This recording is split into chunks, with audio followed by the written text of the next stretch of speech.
There was some issues with my internet service. Hopefully it's fixed. Hopefully you guys can hear me. Um, if not, then I'm having this conversation completely with myself. Wouldn't be the first time. Um, so I was talking about transformation. Mainly, I was talking about yoga. I was talking about um, just finished my second yoga session for the day. It'll probably be my last for the day. Sometimes, actually, most often, I finish the evening, a little after dinner, with my third, a very easy, light practice, just hitting on those areas that might tighten up before bed, might interfere with my sleep. So I do a little extra work in my lower back, hamstrings, neck area, um, just things to generally relax me, get me ready for bed.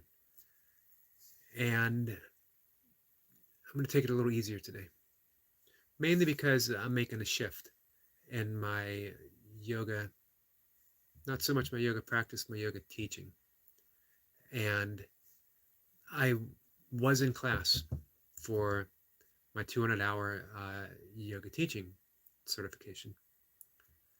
I had put that off for quite some time as I wanted to concentrate on other areas of the yogic path to teach, namely meditation, which has been my lifelong passion and interest. It is, I don't know if anything came through at the beginning of my uh, talk before I cut out, that um, I can think of no greater way of bringing about true transformation than the practice of meditation effortlessly, meaning that we're not so much setting an intent as that life just seems to shape us in the direction that is best suited for us to go. It overrides our doubts, it overrides our um, failures of being able to set that clear intent on our own. It'll also help you manifest a intent that you hold. If you entered in, Patanjali talks about this in the Yoga Sutras. You enter an intent within that infinite field of silence that we touch upon. It's ever present. But in meditation, we touch upon it in a most intimate way. That's how it's planting a seed. And that's how the intent manifests into our regular reality. Everything comes from silence. Everything comes from that infinite field of potentiality. We can call it the field of silence. We can call it nothingness. We can call it the absolute. It doesn't matter what we call it. What matters is that's where everything emanates from. It's where we emanate from. That's the whole practice of primordial sound meditation, of which I teach, mantra meditation, Vedic meditation, that it returns us back to that field of infinite possibilities, infinite potentiality. As we repeat the mantra, sorry, I'm communicating with my cat right now, one of my cats. So, yeah, first wanted to do was teach meditation. Meditation is the end product of yoga, of that 8 limbs of yoga. Meditation is where it ends. It ends in samadhi, bliss consciousness. So, not that it truly ends, as we just keep going on. We just keep practicing. The practice is as infinite as that field of possibility. That's the beauty of it. People think, well, I do yoga and I will get from point A of being unfulfilled to point Z, totally fulfilled. Samadhi, bliss consciousness. But it's all samadhi. I think yesterday I quoted St. Catherine of Siena, that all the way to heaven is heaven. It's such a beautiful statement because it leaves absolutely nothing out. Every step on the way to heaven is heaven. Every step on that yogic path, from our very first practice of the ethical restraints to the observances to the asanas, holding a very first asana, even for a second, even for a breath, our very first practice of pranayama,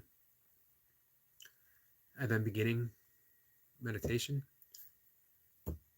It's all the accumulation. Every step to heaven is heaven. Every step along the yogic path is fulfillment, is realization, is awakening, is enlightenment. It's just the process of realizing that it's happening. So the greatest means of transformation that I know of is meditation. Meditation is the purpose of yoga. Meditation is yoga. It's the same thing. When you think of yoga, though, we think of a yoga studio, we think of a fitness class, basically. Nothing wrong with that. It's a great workout and a great way to also introduce yoga into your life, but it's not the purpose of yoga, and it's not the true intent of yoga. So for me, that's where I wanted to start, and then I moved on to breath work. I mentioned again just a few moments ago when I started the video, but then Destiny said that it sounded like the sound was off. I was muted. So I started over. Hopefully everyone can hear this.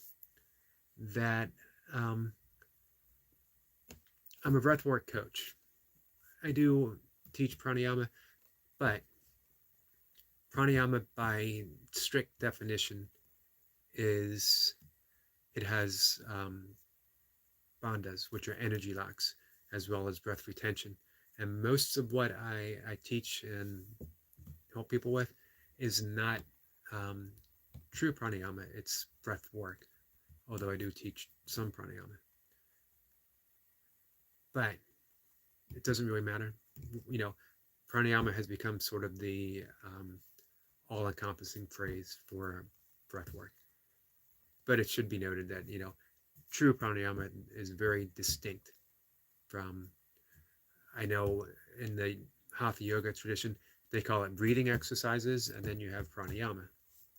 Two different things. But in the Western world, we mostly just say pranayama, breath work.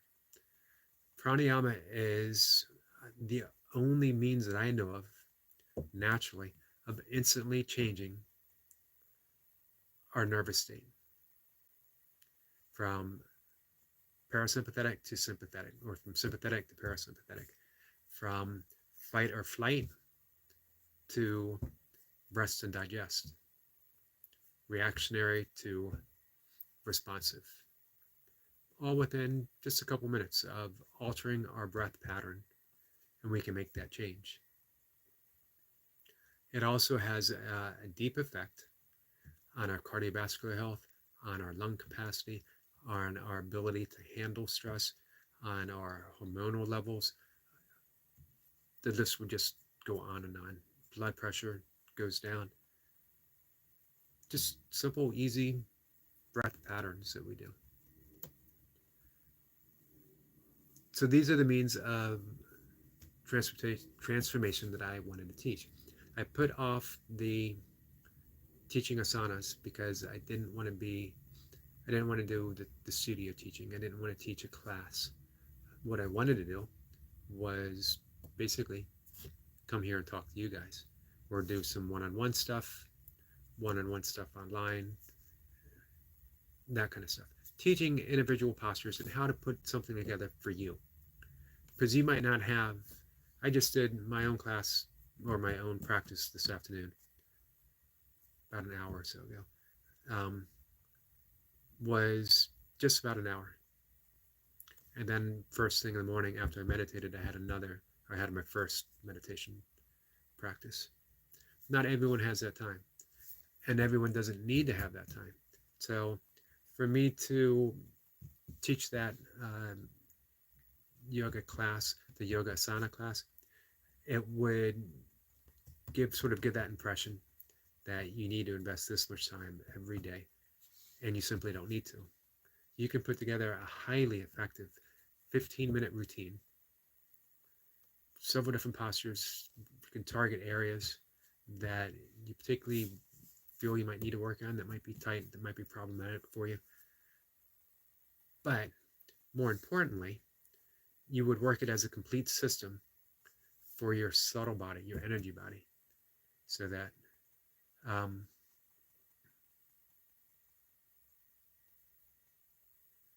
let's see.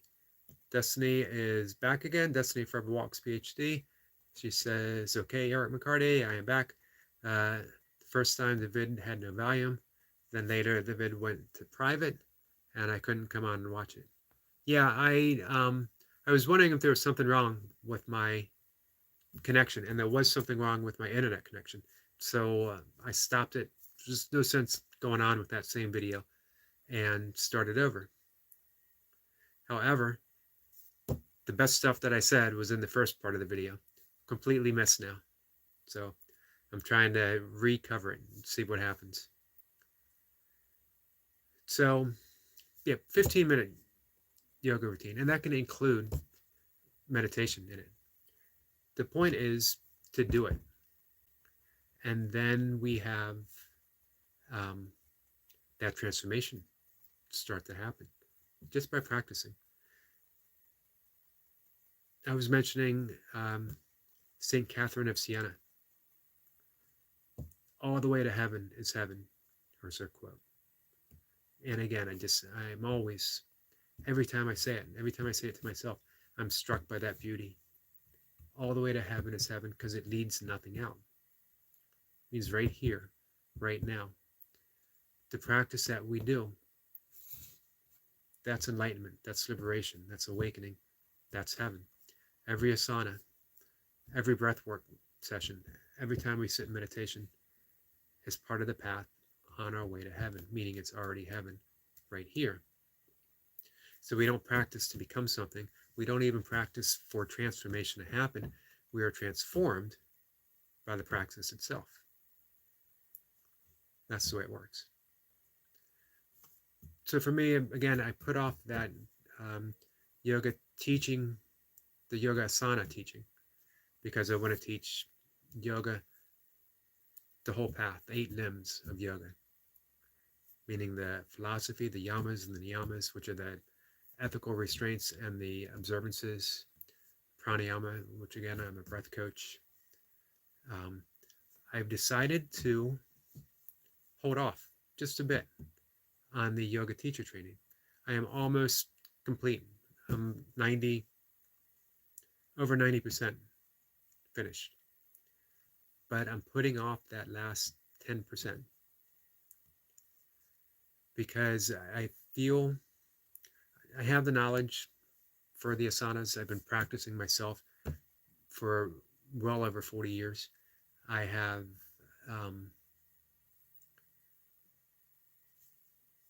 it's a very meaningful part of my life, doing my asana practice. But the next part of the class is all about structuring a class, structuring how to put it together for that studio type teaching. And that's just not what I'm interested in right now, maybe later. And I do want to finish off what I started with that teaching certification process. What I decided to do, excuse me, instead of finishing that off, I'm also working on my a yoga philosophy certification and a yoga psychology. The yoga psychology is very important to me because it's working with anxiety, it's working with stress, it's working with depression, it's working with addiction to help bring about transformation just by the practice of yoga. And I'm starting the Yoga Nidra certification, yogic sleep, which is another great way of dealing with anxiety. It's another great way of bringing meaningful transformation into our lives. Very relaxing. We have a chronic stress situation, a disease in the very fabric of the world, not just in the United States, very much in Western culture, but it's not properly being dealt with. It's being dealt with a lot of medication. And when you need medication, don't think that, I'm a yogi so I have to be against medication, or because I'm a vegan, I have to be against whatever. If you need help, you need help. Sometimes you need medication to get over the hump, and then when you do, you can start um, maybe going off of it a little bit. Doesn't mean that you can't do the medication as well as yoga or another natural means.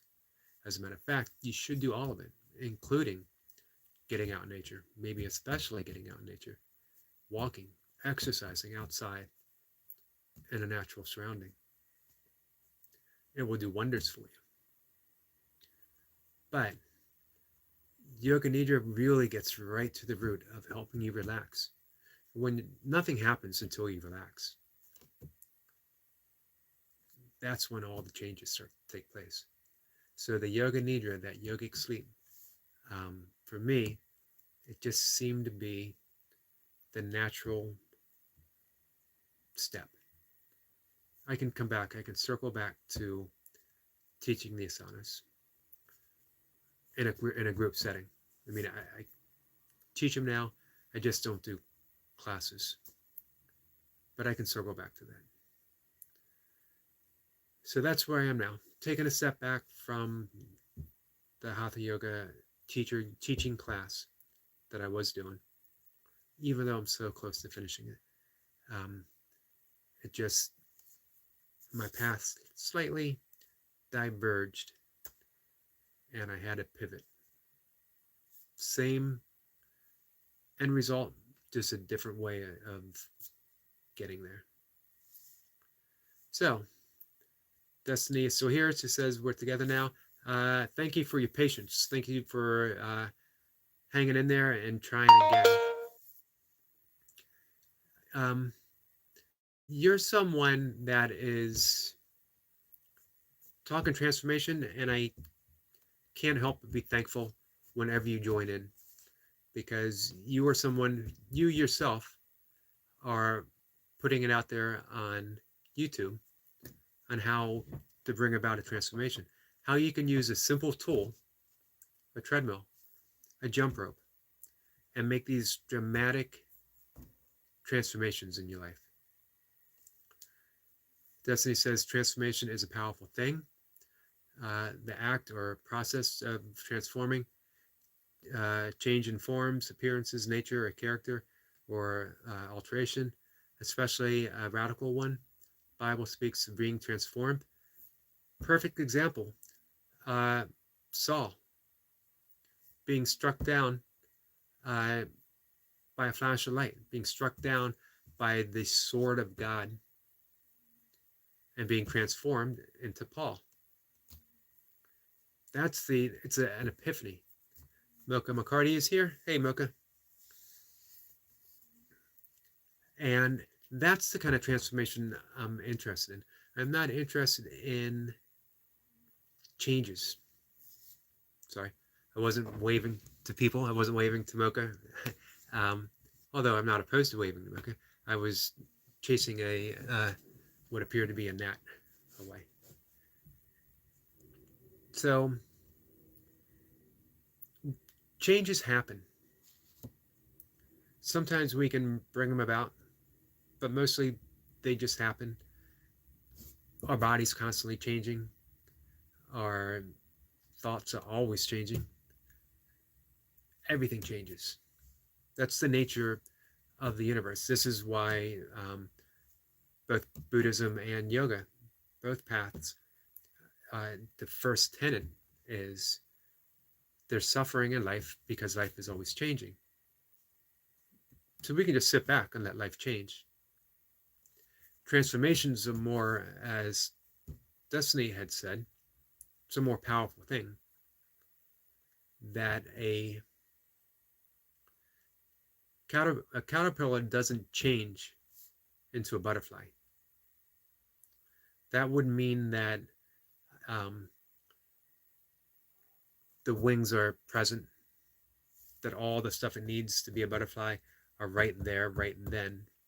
A caterpillar is transformed into a butterfly. goes into a deep sleep. We can call that yoga nidra. We can call that going into yogic sleep. Cocoon, everything is transformed. Everything about that caterpillar is transformed into an entirely different creature. However, it's the same thing. The essence is the same. St. Paul didn't wake up and have the same thoughts, the same belief structure, the same whatever as Saul. He was transformed, different being, someone else. The Buddha sat under the Buddha tree before he was the Buddha, Siddhartha, sitting under the Buddha tree, and he was transformed. He said he was going to meditate under that tree until he was awakened, until he reached enlightenment, until he knew not only the way of suffering, but the means of escaping suffering. And he did. And then he asked the earth to bear witness. That's the magic of transformation. It's hard to put in words, actually. I talk about it in my own journey as a drinker, hardcore drinker, partier. You know, I've said before here on YouTube that I considered myself a social drinker, but I was always social. I found every way, every day, to be social. All hours of the day, all hours of the evening, I was social. I was always out, and I was always drinking. Get off work. My pastime was to go to a bar. Finish my workout. Go to a bar. I could rationalize it all as I work out. I'm in shape. I'm just having fun. But it was a problem. I drank myself out of relationships. I drank myself into trouble. I very nearly destroyed other lives with my habits. And many times I tried to change. Couldn't do it. The pull to that type of behavior was just too strong for me. However, one day I had an epiphany, one night. And it was after something not real pleasant happened. And I was drunk. But I had an epiphany that if I wanted, I never had to take another drink again. If I didn't want to. It wasn't saying from now on I got to go to meetings or I'm going to stand up in a soapbox and declare my sobriety. It wasn't anything like that. It was just that simple recognition that if I no longer wanted to be a drinker, I just stepped into a new body. And I did. I don't know why, but I did. From that moment on, I was someone who didn't drink. Never had another drink past that day. I went to a few meetings just because I thought it would replace my social life. Realized that it wasn't for me. My path seemed to be more of a lonelier path, more of a path of solitary. But the big thing was, in an instant, just like Saul to St. Paul, I went from a drinker to someone who it wouldn't even occur to that person that I became to go out to a bar and have a drink. It was amazing. Destiny Forever Walk says everything changes even when we are not aware of the changes because the universe is always in motion and we can't even feel the movement. So we deny any new changes because we're about our five senses. So true. As a matter of fact, Mocha and I had a conversation about that earlier. One of the 8 limbs on the yogic path is withdrawing the senses. And the reason you do so is because we are filled with information from that motion of the universe, as Destiny was saying. We are bombarded by information through the senses, so much so that we can't even begin to process it. If we even tried consciously, we would fry our brains. We would be curled up in a fetal position, sobbing to ourselves, unable to comprehend anything, because our minds would just be completely blown. So what the conscious mind does, categorizes everything.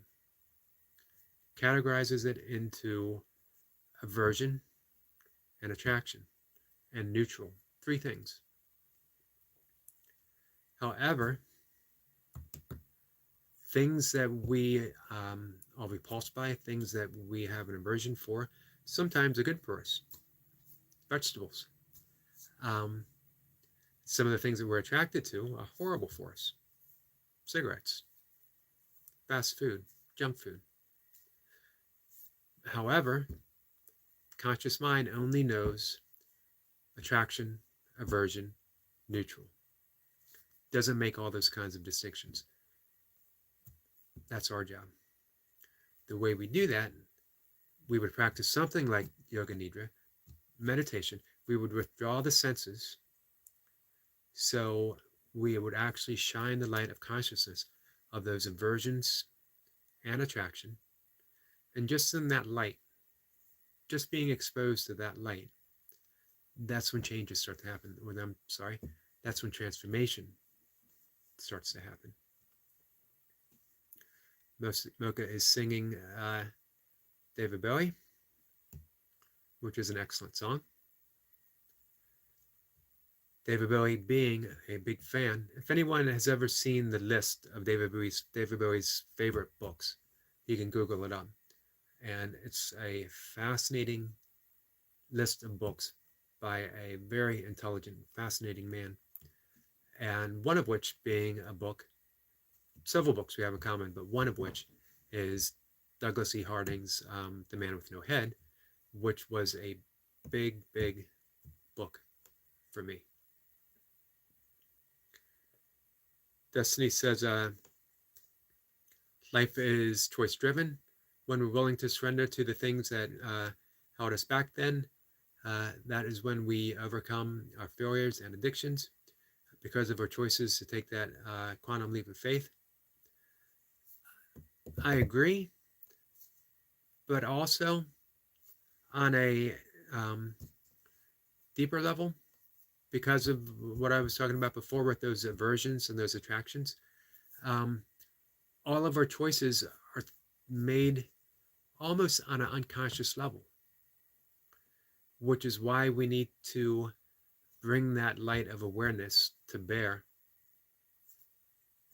because we don't know. All we know, I'm attracted to this, or I am repulsed by this, and we ping pong back and forth, and it isn't even a choice. It's just that play of consciousness ping-ponging us between all of this stuff, that we're unable to make a true choice because all of our choices are based upon those things. When we start gaining a little more awareness, then the choices we make are aligned with the universe. That's the whole point in the 12 steps of letting go and letting God. Not your will, not my will, but yours. Surrender. Knowing that we are caught in that ping-ponging action and saying, I need that higher source to take over. I need that higher power to take over.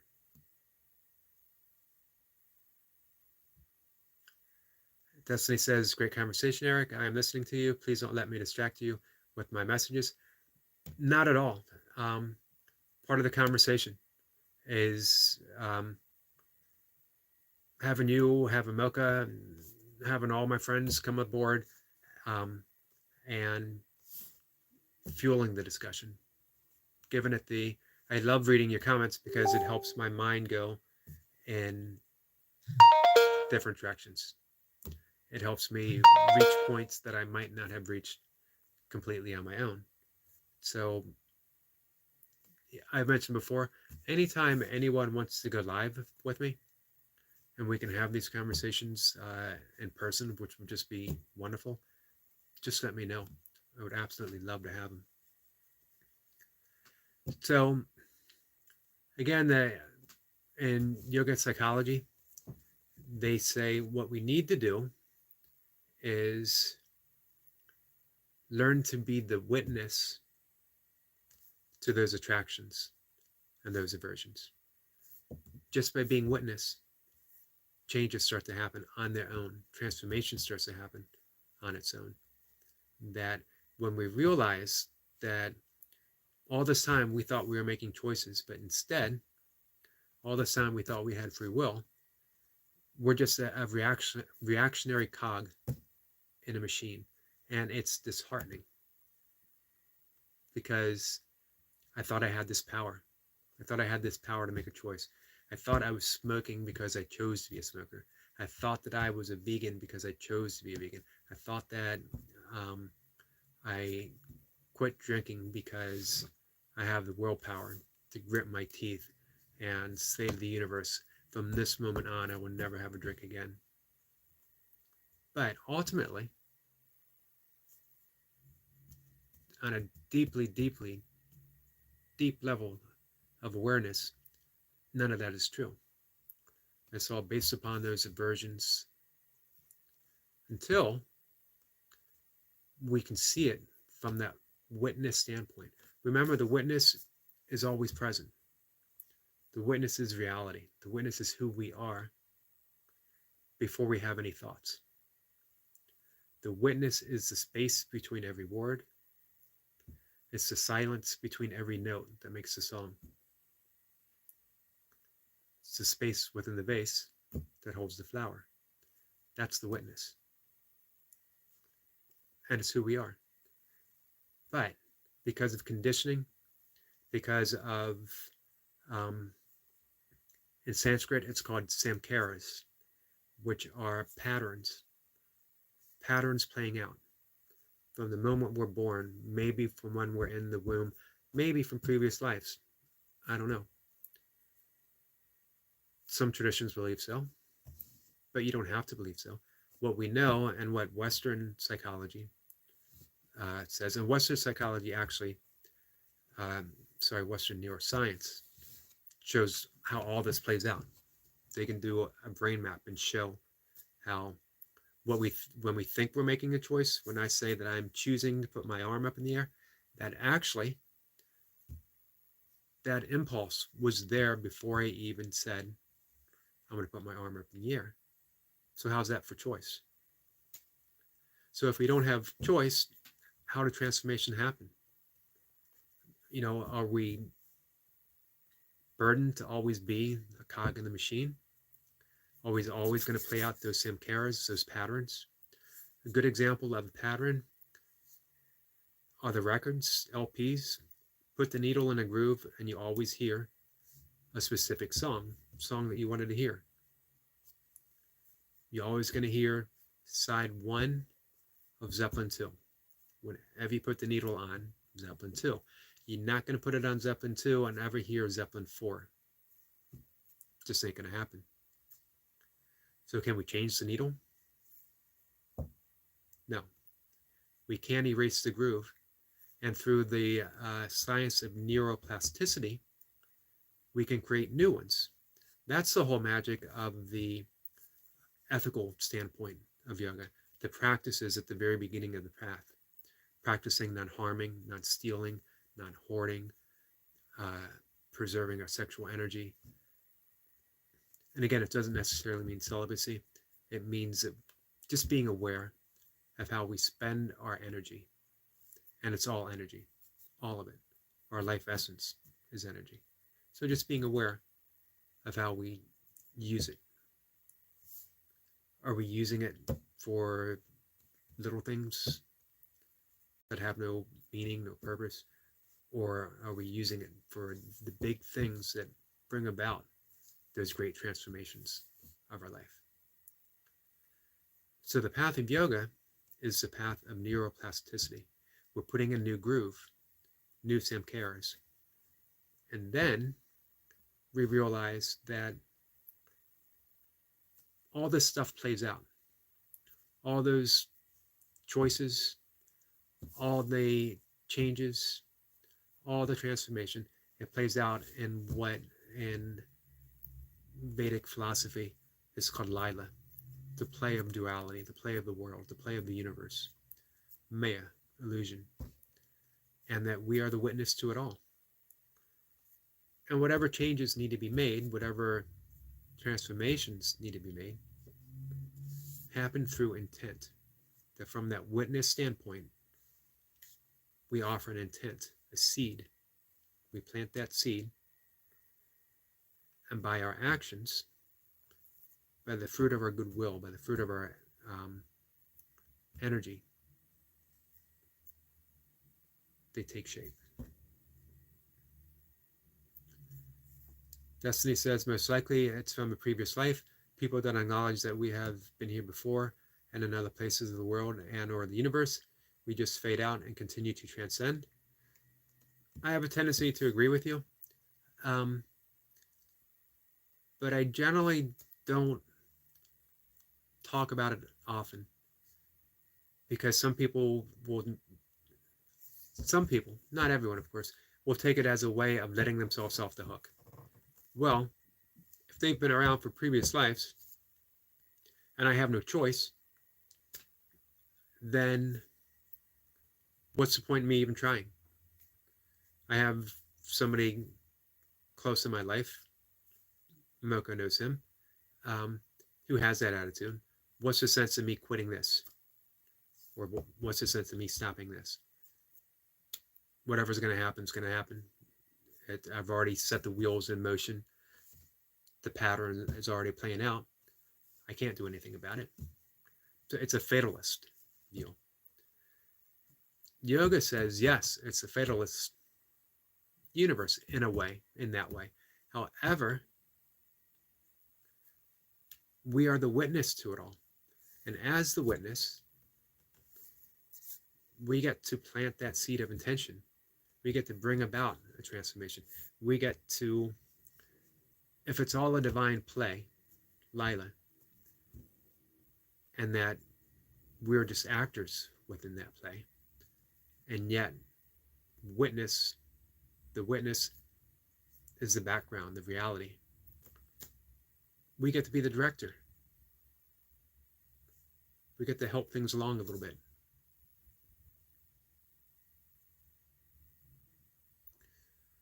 Destiny says exactly, you have to know the spirit of the people. Like you share information like with this.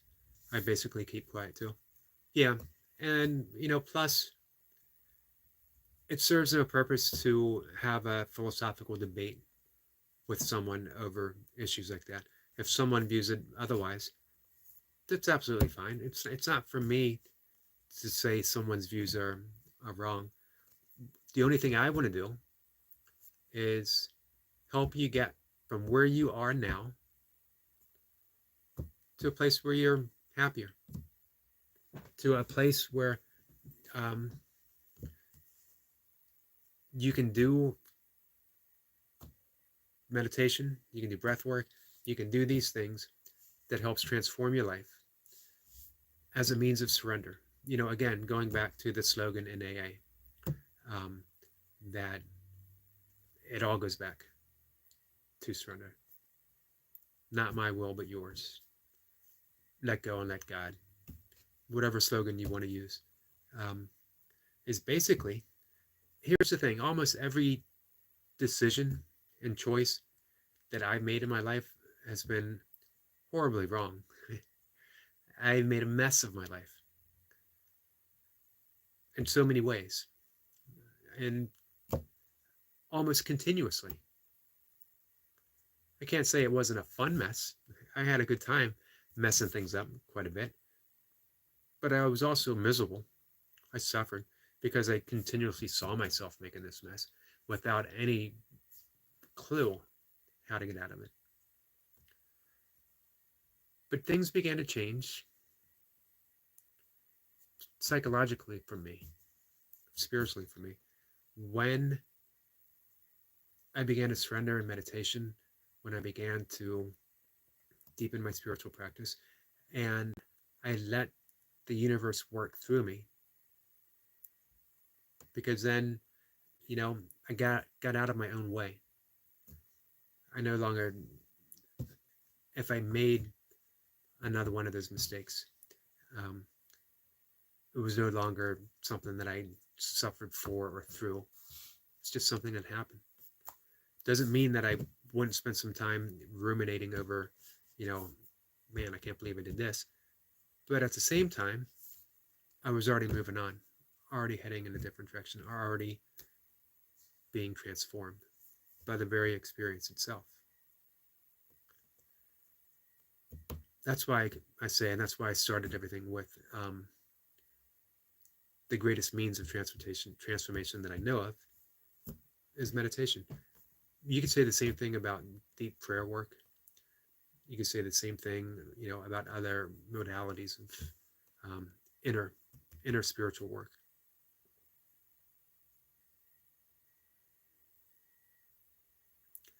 Noka says, for a while you couldn't see you were so far in, you were immersed and couldn't see a way out. True. Um, and for a long time, with my drinking habit, I didn't even see it as a problem. Oddly enough, um, the mistakes that I made, the devastation that I caused myself, my family, my friends, strangers, and yet it was all part of the good time. It was all part of being me. That I was just, happy-go-lucky drinking guy, life of the party. Um, so yeah, I couldn't even see that there was an issue at hand. And then when I did see the issue at hand, as Mocha said, I was so immersed that there's no way out. And there wasn't. And that's the weird thing. There was absolutely no way out. There was no choice that I could have made then that would have gotten me out of it. However, when I had that epiphany, that if I wanted to no longer be a drinker, I could do it. I didn't have to do anything. I could just accept it. I'm no longer a drinker. I don't know why, but I did.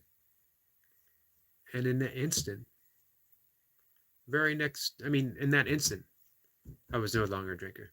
The very next night, the thought of going to a bar was almost foreign to me. Why would I go to a bar? I don't drink. Why would I hang out with these people? They're in a bar. I don't go to bars. I'm not the type of person that goes to bar. And it wasn't any type of like holier than thou attitude that, all of a sudden I'm too important to go to a bar. All of a sudden I'm on this higher spiritual plane. I don't do that type of stuff. It was just all so subtle, all so quiet. I just became very much attuned to my interior world in a way I wasn't before. I wanted to spend time with me. I wanted to be very quiet. I'd had my fill of loud noises and lots of talk, and the company that I found in bars, company that I found in all kinds of places. I wanted to be very quiet. I wanted to meditate. I wanted to write. I was filled with creativity. I began a practice of writing every day that hasn't changed in 24 years, maybe almost 25 years. And again, it wasn't through a choice. It was through transformation. I had been meditating for a while before then, starting way back, decade back, but it was a spotty practice. Maybe 4 years before I could quit drinking, I deepened my practice. I was doing it every day, and that's when things started becoming clear. And it wasn't like I had a map. It's just like I just kept stepping in new territory, becoming something different, and then looking around and saying, oh, this is what it's like. This is who I am. And even as I said that, I was already becoming something different. And that, in that sense, really hasn't stopped. I mentioned this, and Mocha actually saw it. And I mentioned this that the other day. It's the same way I became a caregiver. I was in no way near being ready to be a caregiver. I was no way ready to take care. One, my mother with Alzheimer's. I was very fortunate that I had lots of help, that I wasn't the sole or even the main caregiver. My father was. However, after my mom passed away, and then a decade after, my dad became ill, I had to step in as the main caregiver. And I was in no way, wouldn't even occur to me a day before that I could be a caregiver for my dad and provide for him what he needed. It's too much for me. However, when my dad became sick, I became a caregiver because that's what I did. It wasn't a choice. I just went from someone who couldn't be a caregiver to being a caregiver.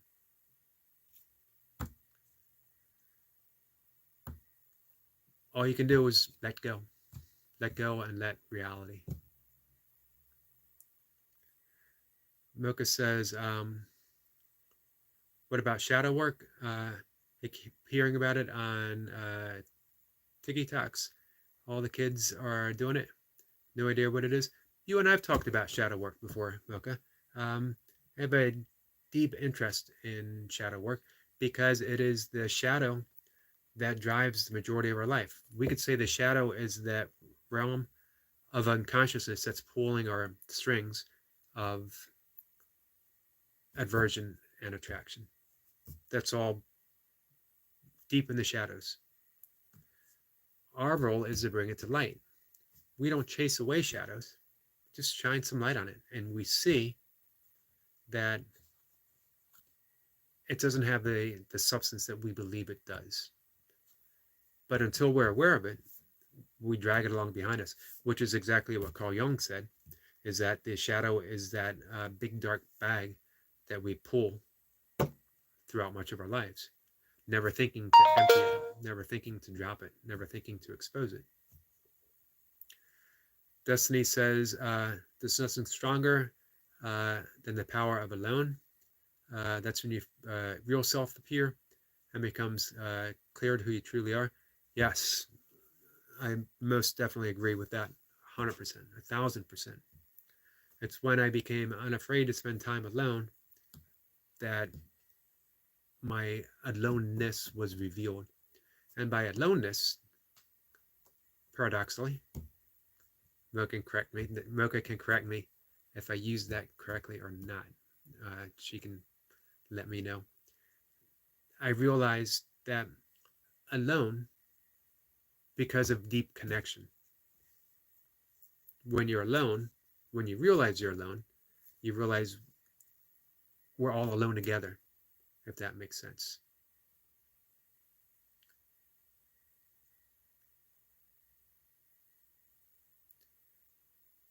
So, Mocha says, I didn't think of it as shadow work, I guess. Yep, shadow work is just, again, finding all that stuff that we've been afraid of our entire lives. So much so that we don't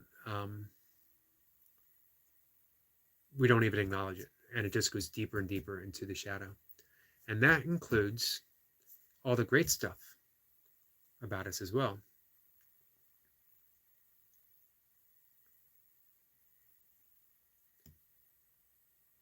Mocha says you use it correctly, but mispronounced it.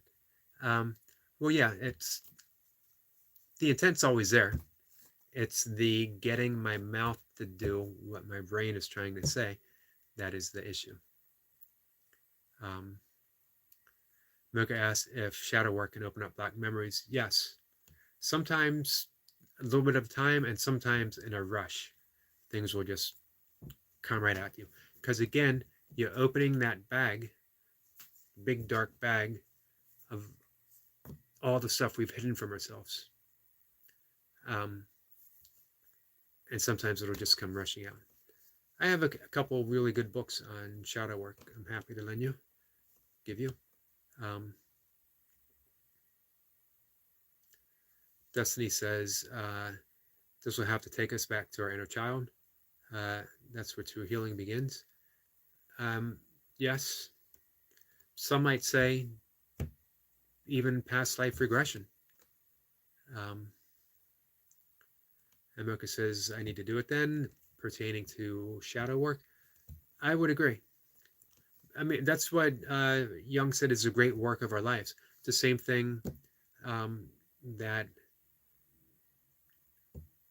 quite a few people who followed in Jung's footsteps. The great work of our life is uncovering the shadow, because it holds our greatness as well as our darkness. It allows us to be truly human, whole. We can't be whole with the things that we've hidden from ourselves, because that keeps us incomplete. The only way to be whole is to acknowledge everything, the failures and the successes, the good and the bad, the dark and the light, the beauty and the ugly. Only way to be whole is to acknowledge all of it, every last bit. So it is actually coming up on an hour. It's actually over an hour because I talked for 10 minutes or so before my internet connection blinked out. So I'm going to end it now. I'm going to do my own meditation, and then I'm going to begin my Yoga Nidra course.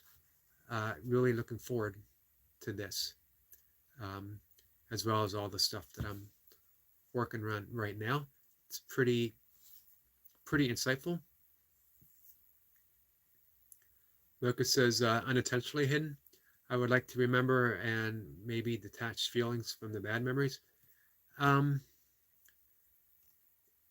Unintentionally hidden as well as intentionally hidden, because there was some stuff that happens.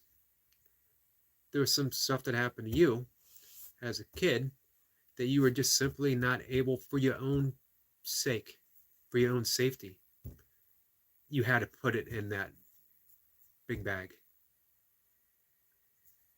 It just had to. There was no other way for you to survive, for you to progress, than to shove that aside. Shadow work comes when you're ready for shadow work. When you're ready to say, okay, it's time for me to unpack this bag.